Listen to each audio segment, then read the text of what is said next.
There are murders that are solved in days. Others take months. Some become cold cases that quietly disappear from the public's memory. But every once in a while, a case refuses to die. Not because investigators stopped searching, but because the killer walked freely for decades, leaving behind almost nothing except two innocent victims and a trail of unanswered questions. In November 1987, two young Canadians left home on what should have been a simple overnight trip across the border into the United States. They were responsible, hard-working, deeply in love. They had their entire future ahead of them. They never made it home. Within days, investigators would discover abandoned vehicles, scattered personal belongings, and two horrifying crime scenes separated by miles. The evidence seemed almost random. No witnesses, no obvious suspect, no fingerprints that led anywhere. No DNA technology capable of identifying the killer. For more than 30 years, someone knew exactly what happened to Jay Cook and Tanya van Cuylenborg. But that person remained hidden, until one scientific breakthrough changed everything. And when investigators finally uncovered the truth, the man responsible wasn't a notorious serial killer. He wasn't someone already sitting behind bars. He had spent decades living what appeared to be an ordinary life. The question is, how does someone commit a brutal double murder, disappear into everyday society for 30 years, and almost get away with it forever? That's exactly what we're about to uncover. November 1987. The Pacific Northwest was settling into another cold autumn. The forests stretching across the border between British Columbia and Washington State were wrapped in heavy rain, mist, and early darkness. Roads became quieter after sunset.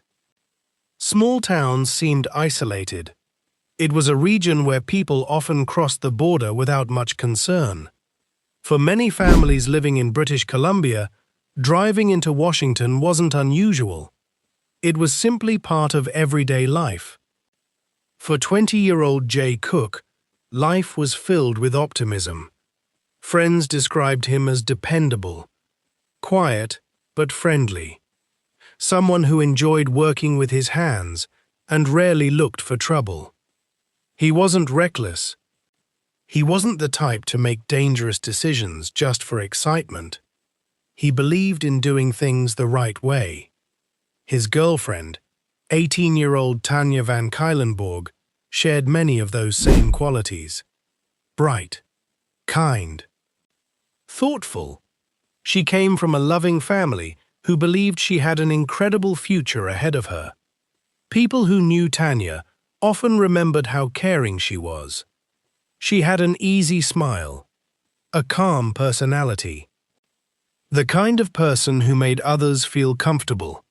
Together, Jay and Tanya looked like two young people beginning the next chapter of their lives. Their relationship wasn't built on drama. It was built on trust.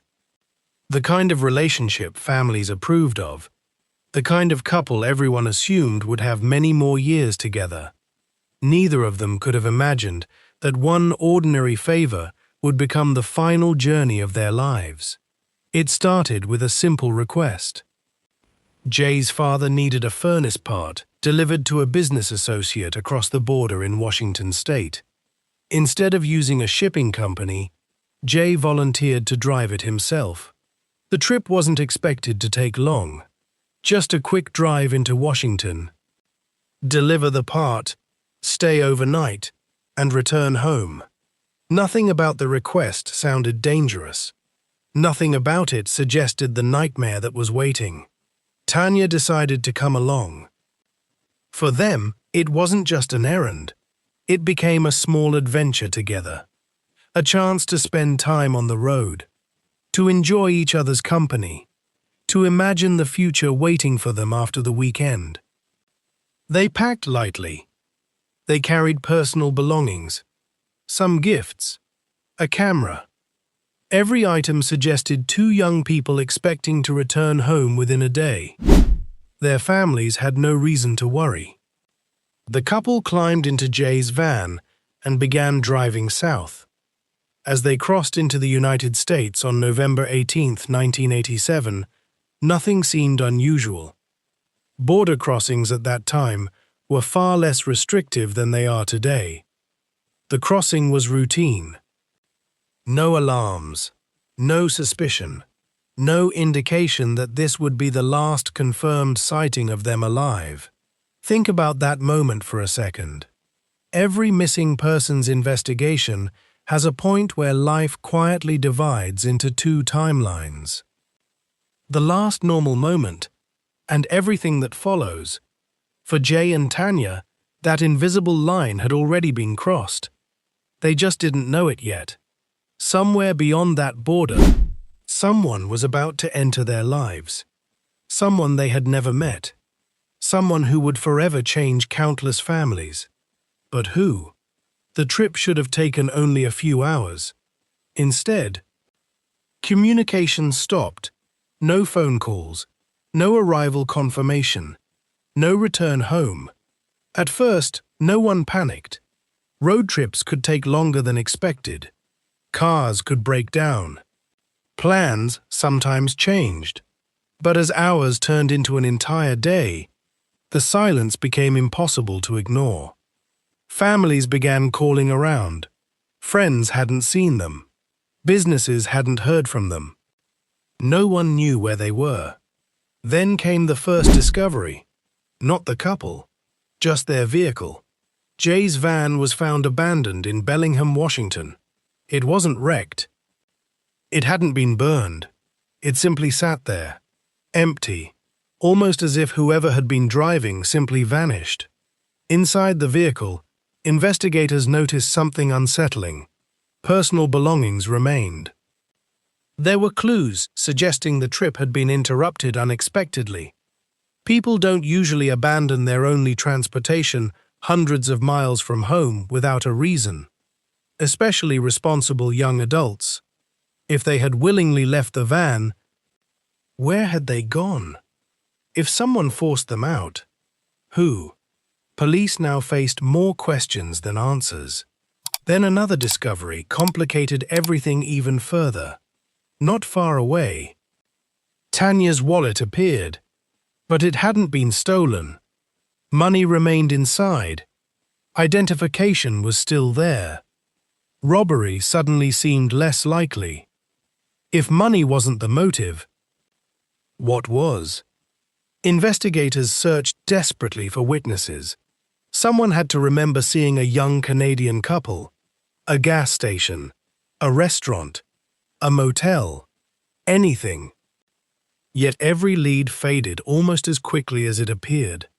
The trail was growing colder by the hour. And then, the first body was found, far from where the van had been abandoned, hidden in a wooded area. The discovery transformed a missing persons investigation into something far darker. The victim was Tanya. She had been brutally assaulted before being murdered. The level of violence shocked investigators. This wasn't an accident. This wasn't a robbery gone wrong. This was deliberate. Calculated, personal. But Jay was still missing. Was he alive? Had he escaped? Or was another terrible discovery waiting somewhere else? Police feared they already knew the answer. What they didn't know was that this investigation was about to become one of the longest-running murder mysteries in the history of the Pacific Northwest. Because the killer had left behind almost nothing. No eyewitness, no confession, no clear motive, just silence. And in that silence, a predator disappeared into ordinary life. For decades. When investigators found Tanya van Cuylenborg's body, the atmosphere changed instantly. Until that moment, there had still been room for hope. Maybe Jay had escaped. Maybe he had been injured and was trying to get help. Maybe there was an explanation that hadn't yet revealed itself. But experienced detectives understood something the families desperately wished wasn't true. Violent offenders rarely stop with one victim. If Jay hadn't been found, there was a heartbreaking reason why. The search intensified across western Washington. Officers combed forests, gravel roads, abandoned lots, and remote logging areas. Helicopters flew overhead. Volunteers searched on foot. Every mile that passed without finding Jay only deepened the fear that somewhere, hidden among the dense evergreens, another crime scene was waiting to be discovered. And tragically, it was. Just 2 days after Tanya's body was found, searchers made another horrifying discovery. More than 60 miles away, near the small community of Alger, Washington, they found Jay Cook. He had been shot. Unlike Tanya, whose murder reflected prolonged violence and control, Jay's death appeared brutally efficient. Investigators believed he had been restrained before he was killed. His hands showed evidence that he had been bound. It painted a disturbing picture. Someone had wanted complete control over both victims. The realization raised an even more frightening question. Had Jay been forced to witness what happened to Tanya? Or had the killer separated them first, making each believe the other might still be alive? It's a question that has haunted investigators for decades, because the answer died with the only 3 people who truly knew what happened: Jay, Tanya, and their killer. The crime scenes themselves were baffling. Nothing about them followed a simple pattern. The van had been abandoned in one location. Jay's body was found in another. Tanya's body was discovered somewhere else entirely. Important belongings were scattered across different counties. The furnace part they had been delivering had disappeared. Their personal items turned up in places that made little sense. To detectives, this suggested movement. A lot of movement. The killer hadn't acted in one location and fled. Instead, he appeared to have driven the victims around western Washington for hours, perhaps even longer. That dramatically increased the chances that someone should have seen them. A gas station clerk, another driver, someone checking into a motel, someone buying food, someone pumping gasoline. Yet no witness came forward with the missing piece investigators desperately needed. It was as though the couple had vanished into thin air. Then came one of the strangest clues in the entire case. Investigators learned that Tanya had purchased a loaf of bread before the murders. It wasn't unusual by itself, but the bread was later found near the crime scene. Nearby, there were signs suggesting she may have been trying to leave behind clues. Inside the van, detectives also recovered items that appeared oddly placed. Some investigators began asking whether Tanya had intentionally scattered evidence while she was still alive. If she realized they had been kidnapped, could she have been quietly dropping belongings in the hope someone would find them? It was a heartbreaking possibility. Imagine being 18 years old, knowing something was terribly wrong, unable to escape, but still trying to help police identify the person who had taken you. Whether that was truly her intention remains uncertain, but if it was, it speaks volumes about her courage during unimaginable terror. As detectives reconstructed the timeline, a likely sequence slowly emerged. After crossing into Washington, Jay and Tanya probably completed, or attempted to complete, the delivery.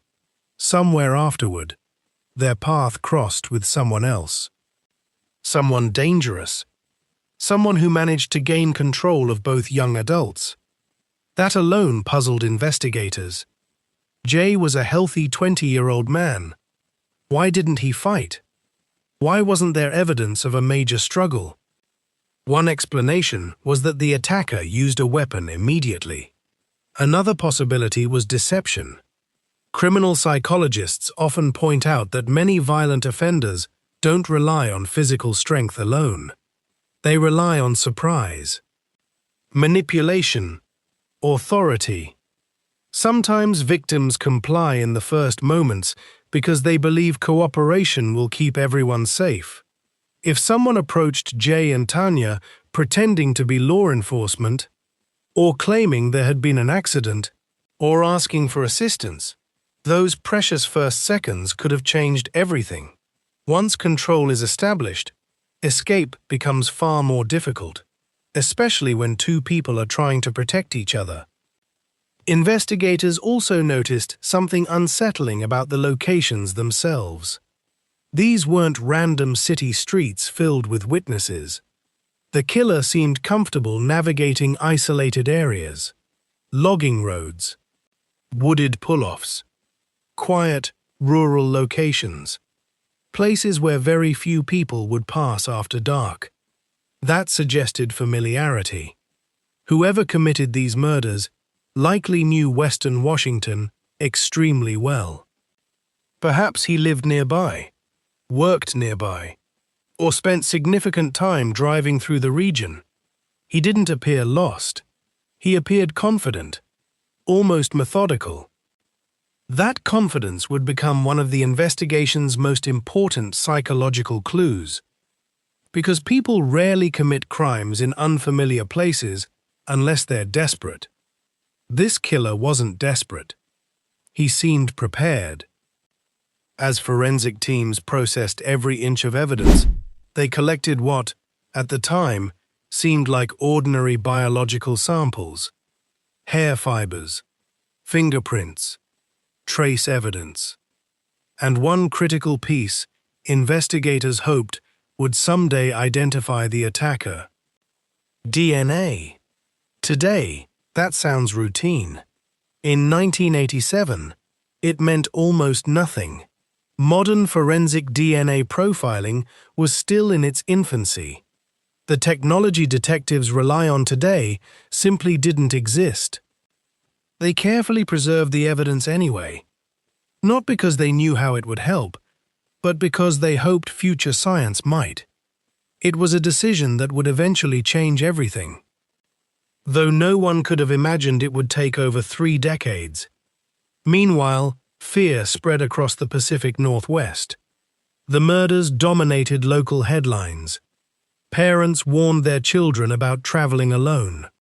Young couples became more cautious. Communities on both sides of the Canadian border struggled to understand how 2 ordinary young people could disappear so completely. The randomness terrified people. Jay and Tanya hadn't lived risky lifestyles. They weren't involved with dangerous people. They weren't criminals. They weren't running from anyone. They simply crossed the border for what should have been a routine trip. If it could happen to them, could it happen to anyone? That question lingered long after newspaper headlines faded. Behind closed doors, the families were living through a different kind of nightmare. Every day brought another painful detail. Another phone call. Another unanswered question. Jay's parents replayed every conversation they had with their son before he left. Tanya's family searched desperately for meaning where none seemed to exist. Birthdays became reminders. Holidays became unbearable. The future they had imagined had vanished in just a matter of hours. And perhaps the cruelest part of all, the person responsible remained completely unknown. No arrest, no confession, no explanation, just silence. Detectives refused to give up. They interviewed hundreds of people. They followed tips from across Washington and British Columbia. They investigated known violent offenders, truck drivers, sex offenders, career criminals, anyone whose movements matched the timeline. Every promising lead eventually collapsed. One suspect had an alibi.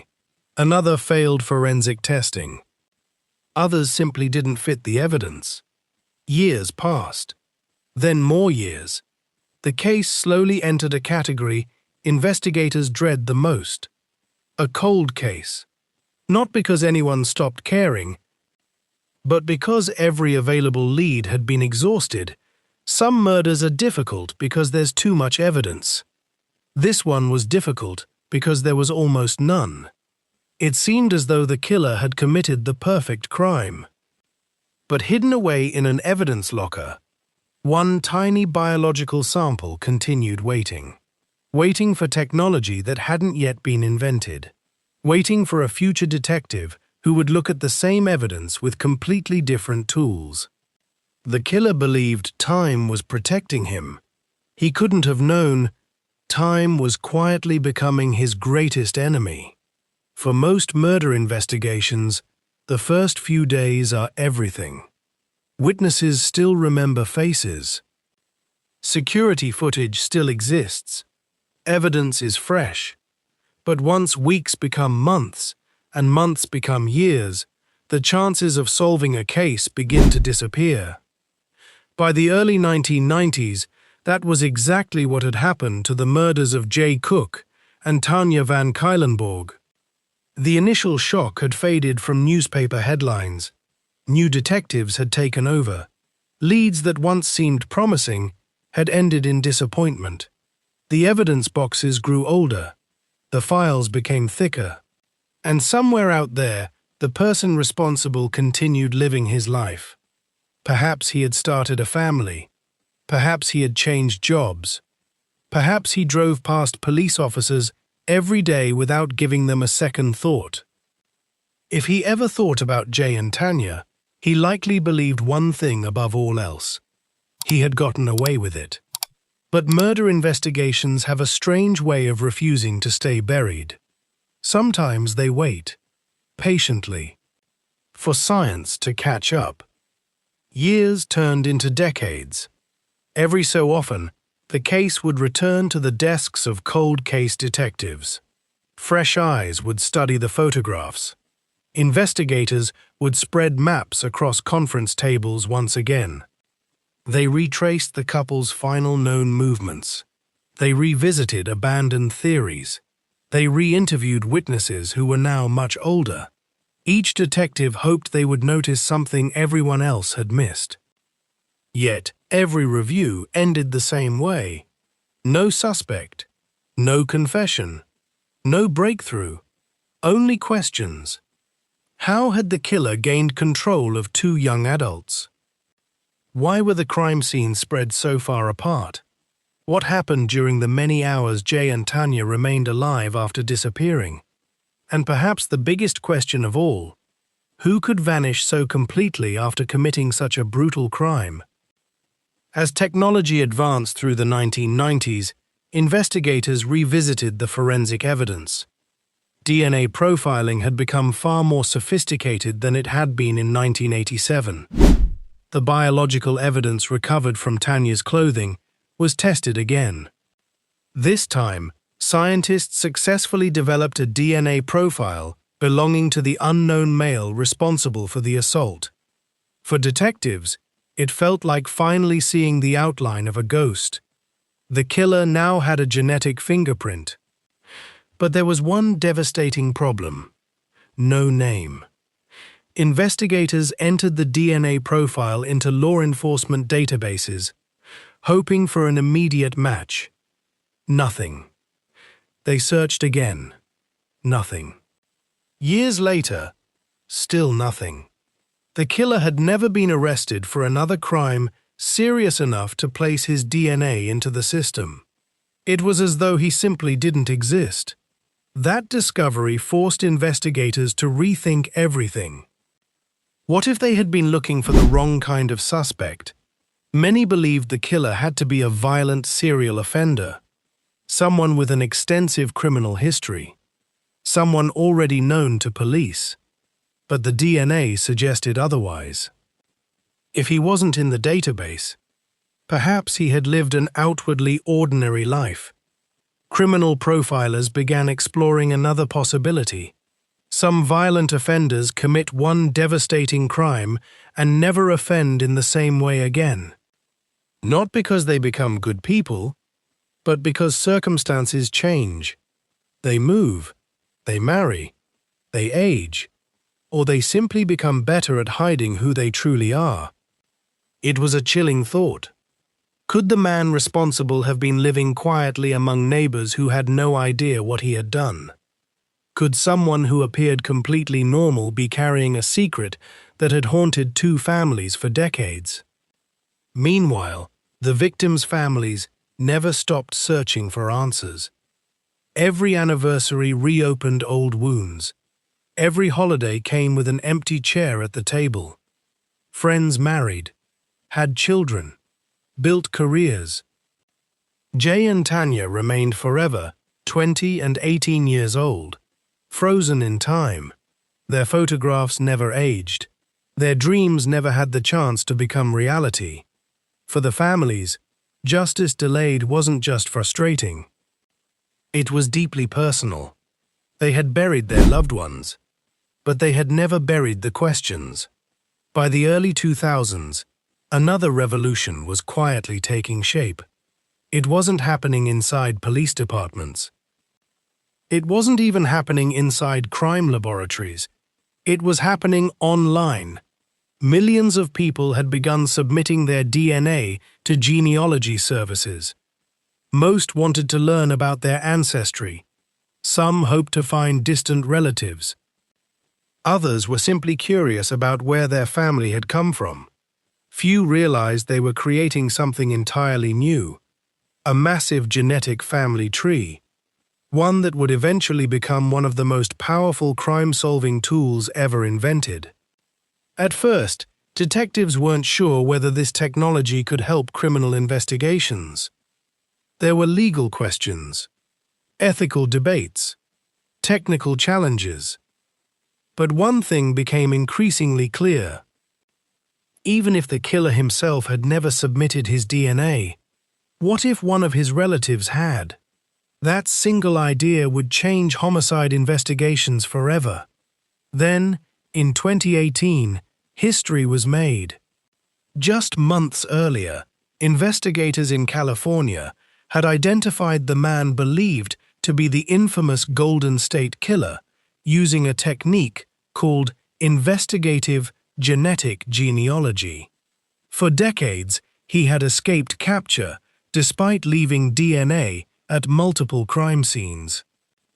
Traditional databases had failed, but family genealogy had succeeded. Suddenly, cold case investigators across North America realized they had a new weapon, one capable of reaching suspects who had spent decades hiding in plain sight. Among the detectives paying close attention were those still working the murders of Jay Cook and Tanya van Cuylenborg. Could this finally be the answer they had been waiting for? Or would this new technology become another dead end? The evidence from the 1987 murders was sent to genetic genealogy specialists.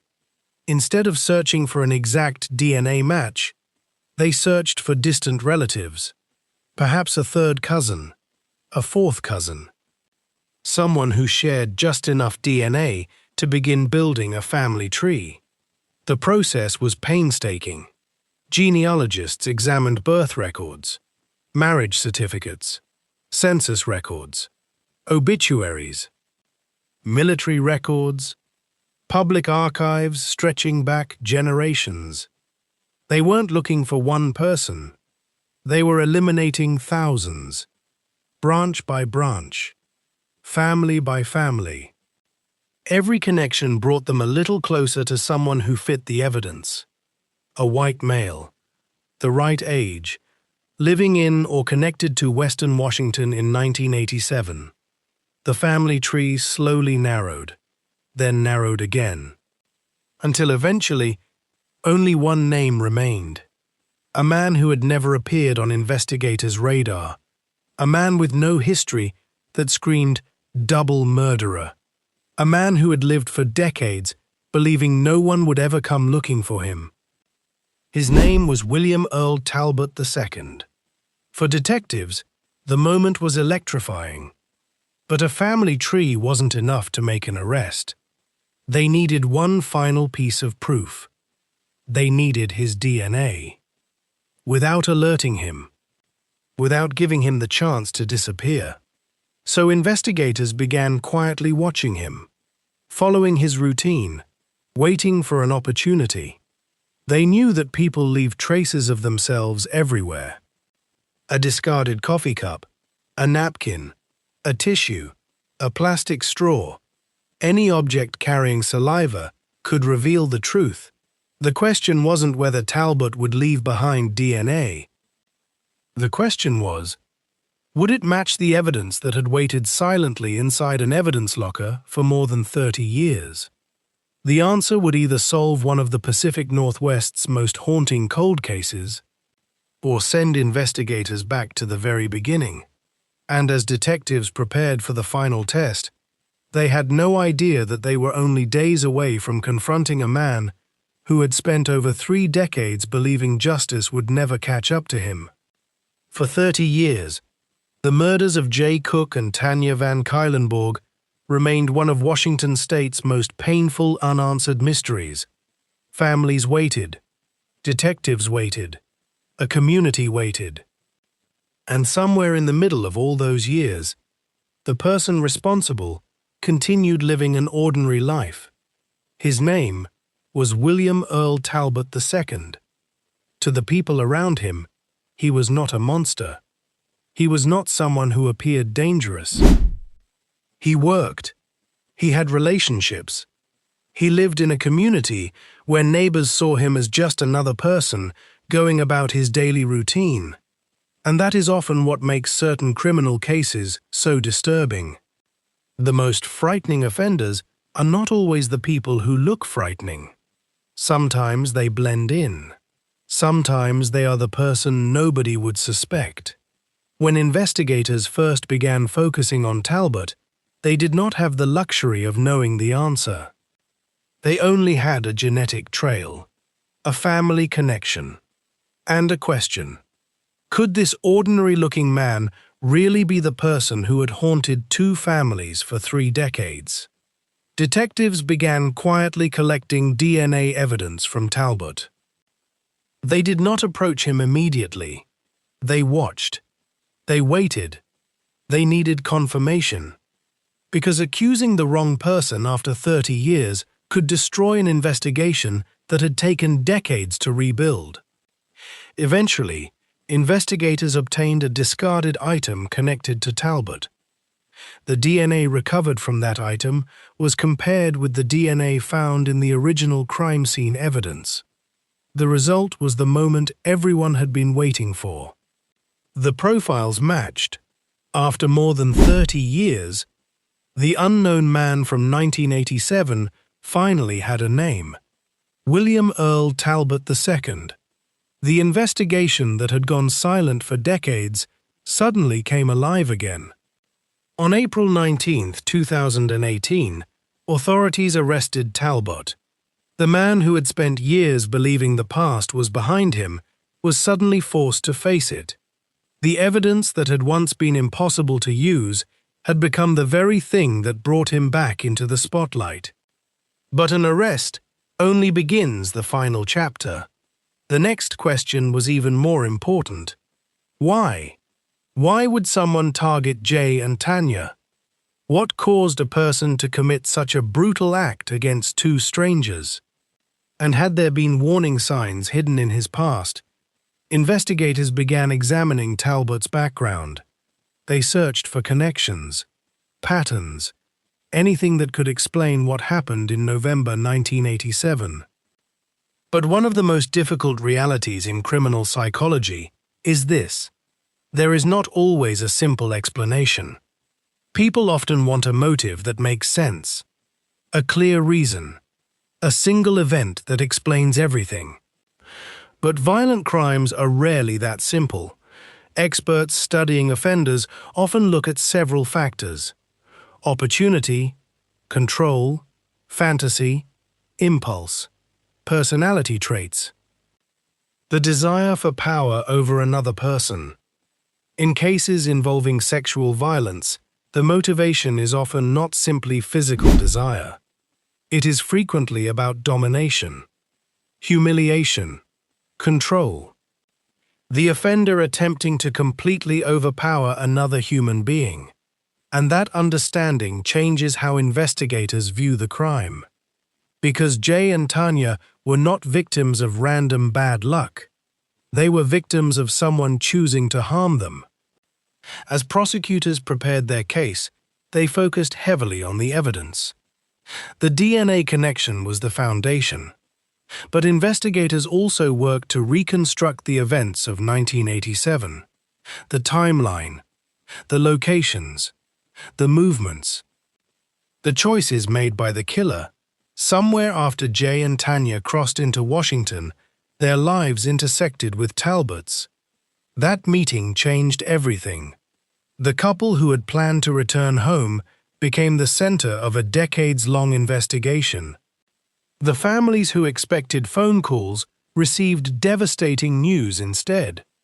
And a community that once believed the killer had disappeared forever learned that time had only delayed justice.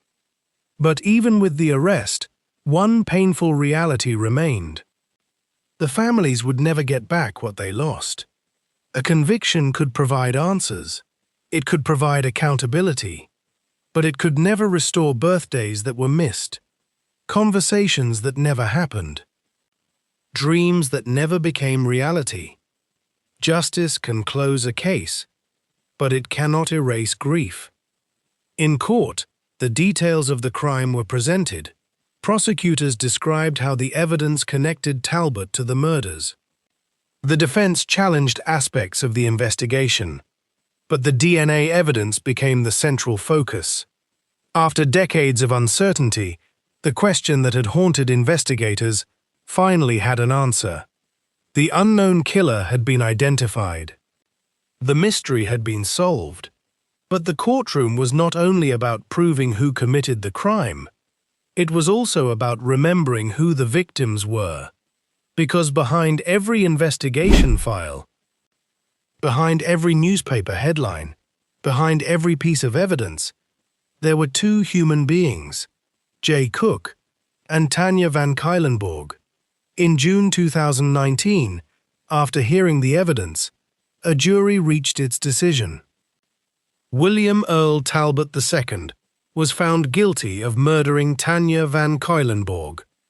The verdict represented a moment families had waited more than 30 years to see. A name, a face, a person responsible. But the conclusion of the trial did not erase the mystery surrounding the final moments of Jay and Tanya's lives, because there are still questions that only one person truly knows. What exactly happened during those hours after the couple disappeared? What was going through the killer's mind? Why did he choose them? Those answers disappeared with the victims. The case of Jay Cook and Tanya van Cuylenborg became more than a murder investigation. It became a landmark example of how technology can transform justice. For decades, investigators had evidence but no identity. They had a crime scene but no suspect. They had questions but no answers. Then science changed. The evidence didn't become stronger. The killer didn't suddenly make a mistake. The difference was that investigators finally had the tools to understand what the evidence had been saying all along. DNA had preserved a secret for 30 years. Waiting, silent, patient. The case also changed the way law enforcement viewed cold cases. Thousands of unsolved crimes across the world contain evidence collected decades earlier. Evidence that once seemed useless. A single hair, a small biological sample, a forgotten piece of clothing. Things that investigators in the past could only store away. Today, those same pieces may hold the key to identifying someone who thought they escaped forever. But perhaps the most important lesson from this case is not about technology. It is about the victims. Because true crime stories can sometimes become so focused on the person who committed the crime that the people who suffered become forgotten. Jay Cook was not just a name in a police report. He was a son, a friend, a young man with plans for the future. Tanya van Cuylenborg was not just evidence in an investigation. She was 18 years old, a daughter, a person who had hopes, dreams, and people who loved her. Their lives mattered before the crime, and they continued to matter afterward. For the families, the journey from 1987 to the final verdict was incredibly long. 30 years is a lifetime. Children grew up, parents aged, entire generations changed. But one thing remained constant: the desire for answers, the need to know that the person responsible had not simply disappeared into history. There is something haunting about cold cases.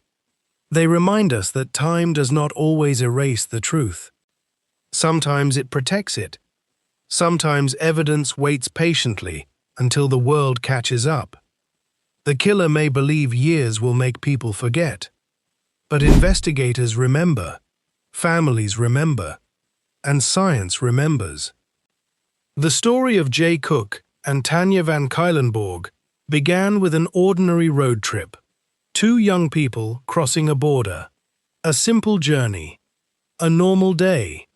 But it ended as one of the Pacific Northwest's most tragic crimes.